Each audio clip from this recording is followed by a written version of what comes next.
అందరికీ జై శ్రీరామ్. ఇప్పుడు మీరు చూస్తున్న ఈ ఆలయం 600 ఏళ్ల క్రితం కట్టిన దేవాలయం. అక్కన్న మాదన్నలు ఈ ప్రాంతంలో నిద్రిస్తున్న వేళలో వారి స్వప్నంలో స్వయాన భగవంతుడే వచ్చి నేను ఇక్కడే ఉన్నాను, నన్ను దర్శించుకోండి అని మార్గం చూపగా వారు అదే మార్గంలో దేవుని దర్శన భాగ్యం కోసమై వెళ్తుండగా ఈ శివలింగాన్ని వారు దర్శించుకోవడం జరిగింది.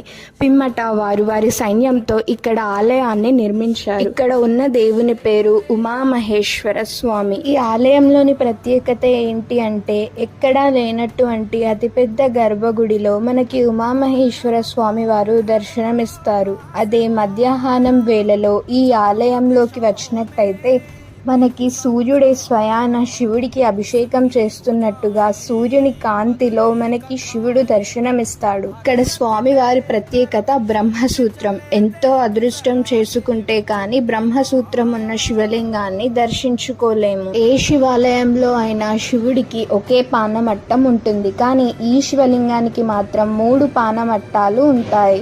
మనకి ఇక్కడ కేవలం ఉమామహేశ్వర స్వామియే కాదు, పక్కన పార్వతీదేవి ఆలయం కూడా ఉంటుంది. మరొక వీడియోలో ఈ ఆలయం పక్కనే ఉన్న సంతాన వేణుగోపాల స్వామి వారి చరిత్రను కూడా తెలుసుకుందాం.